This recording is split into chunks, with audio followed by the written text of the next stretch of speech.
So good morning all. Whether are you able to hear my voice? Yes, ma'am. Yeah. So today, in microprocessor and interfacing, just I am going to give introduction to that. Okay, from next class onwards, we will go in detail of each and every module. So totally the subject is you have theory plus lab. So whatever we will see in theory, we will try to execute in the lab. Okay, so that you can understand both parallelly. So I think you know about the prerequisite of the subject. You might be learned about computer organization. So similar kind of this. The subject is like you have different kind of processor. So each and every processor you have some instruction set. So already you know in computer organization also you have some coding, like if I want to add something, opcode will be there. So same here also you are going to see the processor and the corresponding instruction set and the programming for that. Say simple arithmetic operation and some applications of those processor also we are going to see.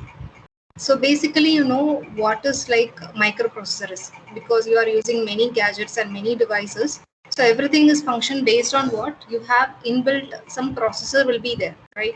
So in the figures also you can see some processor, like an arrangement of chips is there.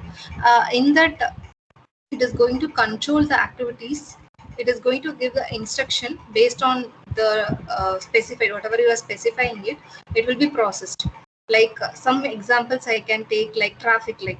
Okay, so in traffic light, if I want red, green, or anything, I want to change it based on the need. So how it is done? It is through the help of this microprocessors. And similarly, you can see other applications like laptops and many other AC control devices. So everything is basically what a controlling circuitry you require in order to perform a certain task or certain operations, whichever we are desired to give. Okay. So here we are going to see this in this subject. As I told, you have different microprocessors, like different numbers will be there, like 808586, like many processors will be there. So the corresponding instruction set you have going to learn, and the architecture. See, if I want to know about microprocessor, some pin number if there is given, you should know like which are the ports are specified. Like here in this figure, so you can see there are many pins are available. I should know which pin has to be given as input or output. So can you unmute it, your mic?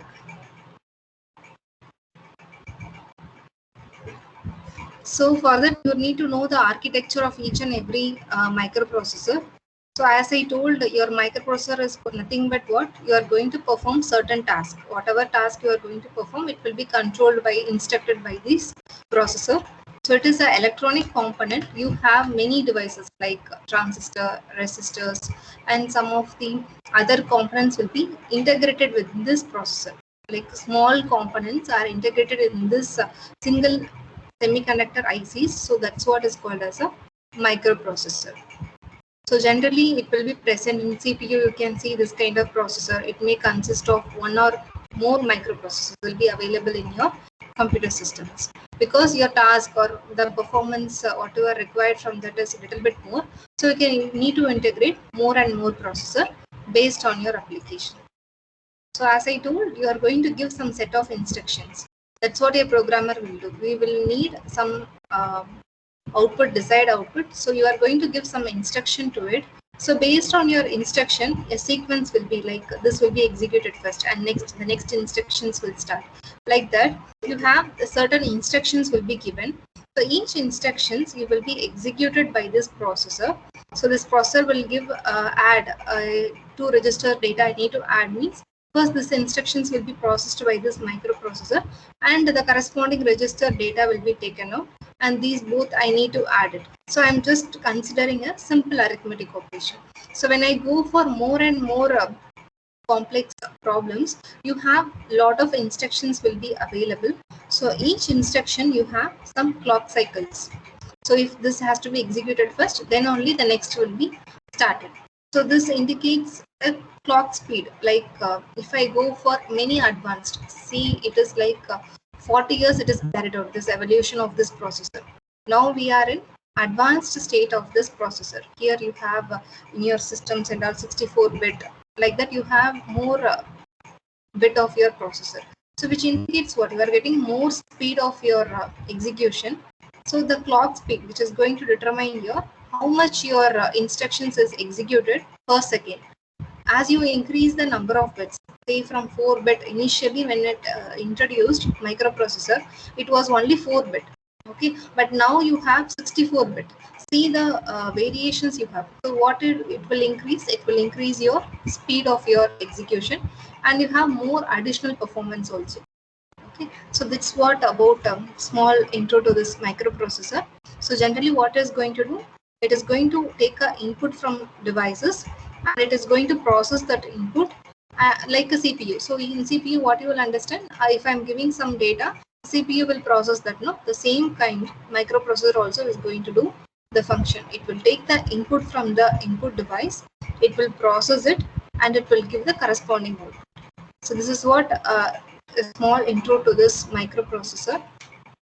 So I can further divide this microprocessor, like a physical appearance of this processor will be like this only. So you have many components. You can see number of components will be integrated in a single semiconductor integrated chips. In that you have some segments like ALU. So ALU is what? Arithmetic logical unit, and you have register arrays and control units. So these are some of the segments which will be presented in your microprocessor. So when you take a computer system, in computer system you have this processor, memory, and input or output devices. So what it will do, as I told, your CPU will microprocessor will function as your CPU. So it will take your data from your input devices, it will process it. So whatever instructions it is given, accordingly it will do the performance, and finally you will get in the output devices. So this is the schematic diagram for that. So you have input devices which will be connected, and similarly output devices also will be connected, and memory will be there. This is a whole, it is nothing but a CPU system. So here your memory, we know whenever we want to store, like you have different types of memory, like primary and secondary memory. So based on that requirement you will use it. So memory, we will save the data for temporary data, or can be a permanently want to store, you can store it.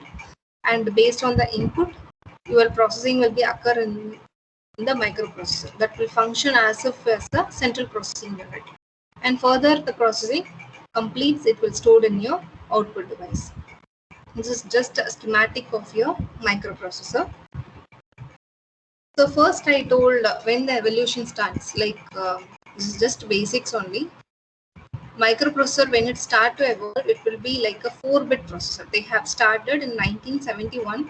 It will be started like a small 4-bit processor. That's what famous Intel 4004. So this is the diagram for this Intel 404. But now in the stage we are having a processor which is of 64-bit processor. Okay, so initially when it was 4-bit processor, your speed you can see the clock speed is not that much high, and the transistors in microprocessor, I told you have other components will be integrated with it. So here you have 2300 transistor is integrated with it, and this was the first processor which will be introduced by the Intel. And execution also you can see. So execution means instructions, how much fast it is going to perform the operation, that will be decided by the how much instruction set. So instruction set is nothing but your whatever you are giving the instructions, or your desired thing, like I can say that as instruction, that will be need to be executed. So if you have more instructions per second, means your executions will be very fast.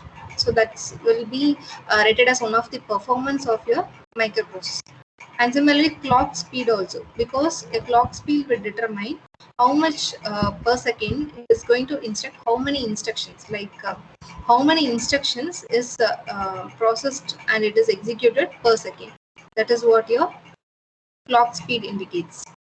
And instruction sets, so these are the metrics which is going to determine your performance of your microprocessor. So if I go fast or something like that, you can stop me at any time. You can, if you feel any doubts are there, you can ask. Okay. So next one is bandwidth.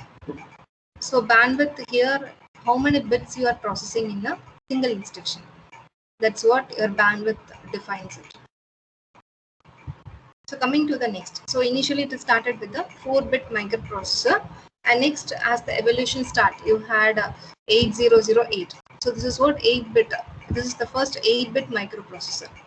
So initially we have seen 4-bit. In 4-bit also many evolution came, like increasing the clock speed and increasing the instructions per set. So like that many evolution came in that 4-bit, and further they started to get into 8-bit microprocessor. So in the 8-bit microprocessor, you can see here the clock speed, the 4-bit microprocessor is 740 kilohertz, and here when they are achieving at 8-bit, even though the clock speed is reduced, but number of bits you have is 8 bits. So here it is 500 kilohertz, and execution of instructions also like comparably more or less the same to the previous one, 5000 instructions per second. And after that, in this also many other Intel processors came, like in order to enhance the clock speed and in order to enhance the number of instructions. And after that, you are gone into the 8080. This is like same 8-bit microprocessor only, but you can compare the clock speed. So previously you had clock speed is what, 500 kilohertz, but when Intel 8080 started, so it has the clock speed, you can see it is more compared to the previous one, and the number of transistors integrated is also more, and they have specified, see, it is 10 times faster than your previous one. So how you can say it is faster means based on the clock speed you can say, and based on the instruction how it is handling. Like per second, if I'm handling more instructions, and if I have executing that instructions also very fast, which means clock speed. So these both will determine how much speed your processor is. So this is 10 times faster than the previous 8-bit microprocessor. So like this evolution goes, and further they try to increase it to better speed. Like you can see in the previous speed it was 2 megahertz, but here it is 3 megahertz when 8085. This is one of the famous Intel 8085 because here clock speed is also more when 8-bit compared to other 8-bit microprocessor. This have more clock speed, and execution of instructions is also more. And it had 246 instructions, and execution of per second is like 7,69,000. Some instructions are more compared to the previous 8-bit microprocessor. So these kind of Intel 8085, Intel 8086, these are like very famous microprocessor. When the architecture comes, so it has more advantage also. So after this 8-bit processor, 8086 I told, right? So this is like advanced version the bit. You can see here, it was introduced in some year is specified, and it is the first 16-bit processor. So when they entered into the 16-bit processor, they have gone through 8086. That is the first 16-bit processor, and the corresponding clock speed, some other things like how many transistors are used and how many instruction sets are given. So you can see everything is like advantage previous compared to your previous 8-bit processor. Like you have memory also, in-bit memory, 1 megabits memory is available, and the number of instruction you see, it went into 2.5 million instructions per second. Previously it was, see, it is like in terms of lakhs, but when it reached into 16-bit microprocessor, so it is going, execution is in terms of million instructions per second. So which means more advancement came when it comes to the 8086. But now these are like comparing to this kind of processor, now we are using like Intel Core and Intel i5 i7, so that is like more advanced compared to this processor specified. Okay. And after like 64-bit microprocessor, after 16-bit and 32-bit, 64-bit, like that slowly it started to evolve. And when it comes to 2006, they have introduced Intel Core Duo and Intel Core i7, i5, i6, like it, that and all introduced in 2000. From 2005 to 2010, all Intel Core i5, i6, i5, i3, i7, everything came into picture. And this is also one famous microprocessor like Intel Pentium. It is introduced in 93, but it is only 32. Okay, so after this it came like 64-bit. So in 64-bit you have applications like Intel Core i7, i5, i3, and now we are moving into more advanced clock speed also. 64-bit today computer you are having like 3D graphics, and you have using fast video, and Pentium i5 and i7 also some of the famous processor you are using. So everything compared to that previous 32-bit, you are increasing the size of instruction, like you are doubling the number of execution of your instruction is fast. And you are using every processors in some real-time application. As I told initially when I'm starting the class also, I told some of the real-time applications like traffic controls, and you are using in easy control also. See, in easy control what you are using a remote, you are increasing or decreasing a temperature, whatever it is. So it is processed in that C. How it is understood, like I'm going to decrease the temperature or something like that. It is basically done by the processes which is inbuilt in those machines. So in all our real-time applications, we have more microprocessors, like when compared to the previous evolution. Now we are going for more advanced technology. So as well as this microprocessor also start to evolve into more speed. So basically these applications can be categorized into two things. Either it can be a reactive or it can be embedded. So what it means, reactive means like if any incident is going on, ongoing interaction, that is called as a reactive. An embedded system is nothing but when you are going to control a specialized hardware in any computer system, that is called as a embedded system. So example for this reactive is, say if I want to control the some when in a fire control system. So I'm taking example for reactive is, if you're taking any fire control system and you need to constantly react to the buttons when you are pressed by the pilot. Okay, so it is like ongoing interactions has to be there, that comes under the applications of microprocessor in that category. And if it is embedded means, if I want to control some fuel in some carburetor, I need to control the fuel or air mixing in that automobiles. That is called as a, I'm specifically controlling some hardware in the computer system. So that comes under the embedded systems. So these are the two categories, like you have applications for microprocessor. So you have in all day-to-day activities. So these processors are embedded. So these what is microprocessor about, and some of the evolution, how it is started, and few applications I have listed. And in your syllabus, see how, as I told, 8086, it is a very famous 16-bit first 16-bit microprocessor.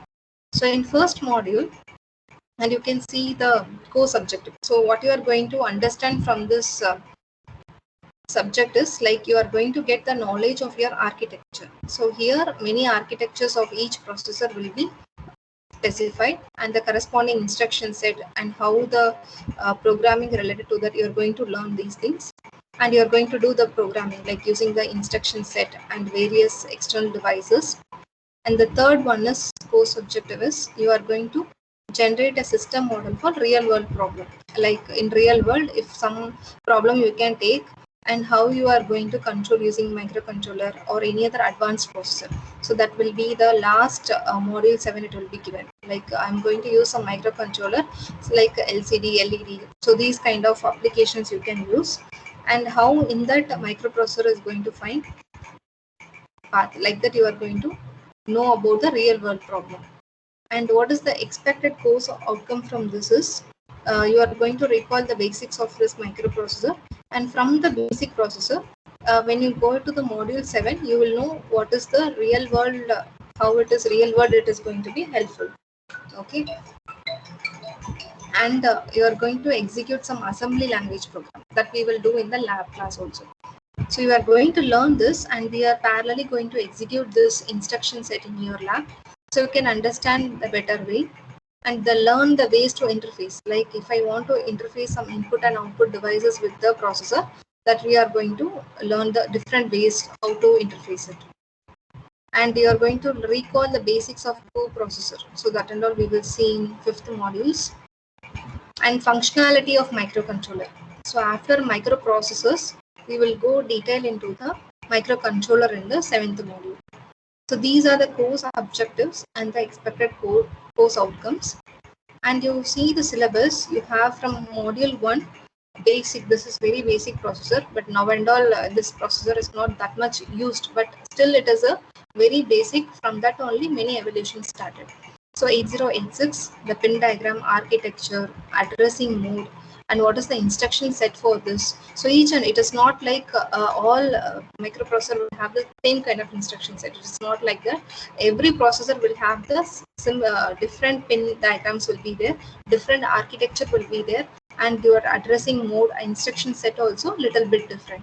Okay, for each processor you have to, if one processor if you learn, you can know the concept, but for each processor it is going to be varied, a little bit change will be there.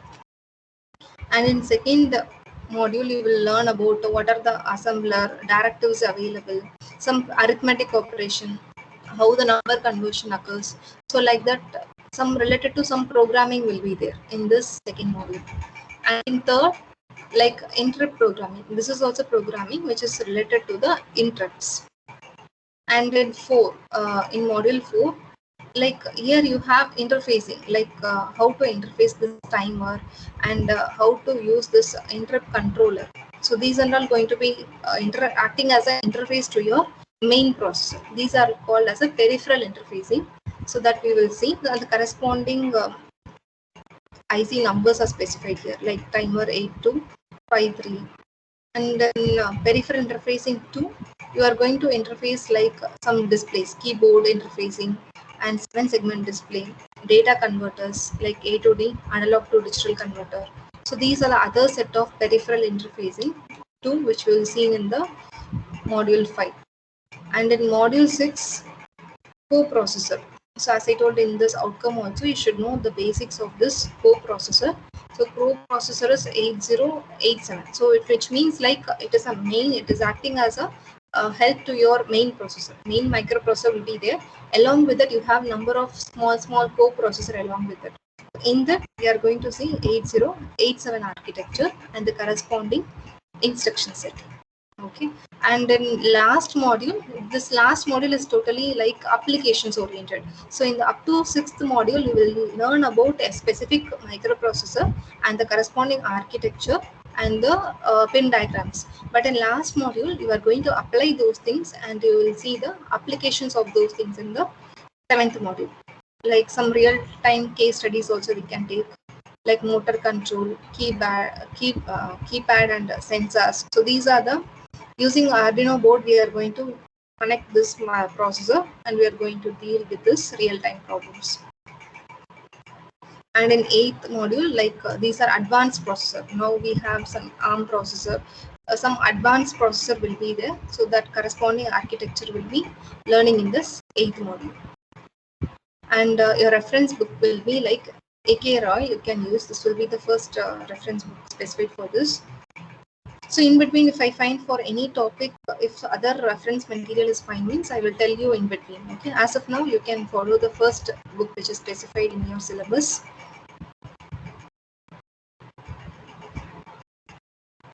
So any other doubts or clarifications is required for anyone?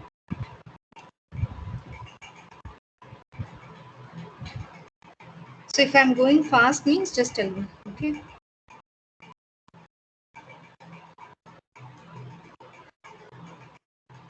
Are you able to understand? Yes, ma'am. Okay.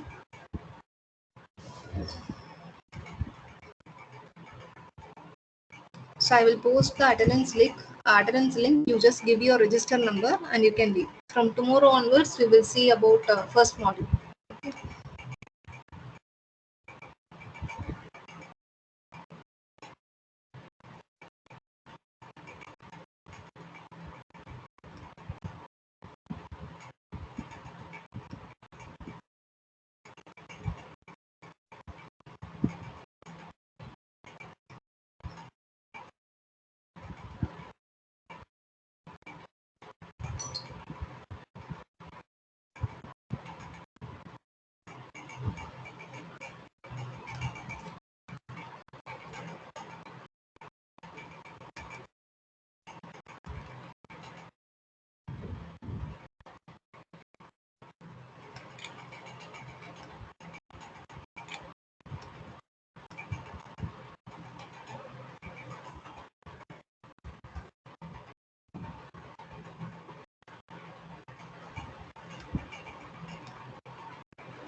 I have posted the link for filling your register numbers. You can fill and you can read.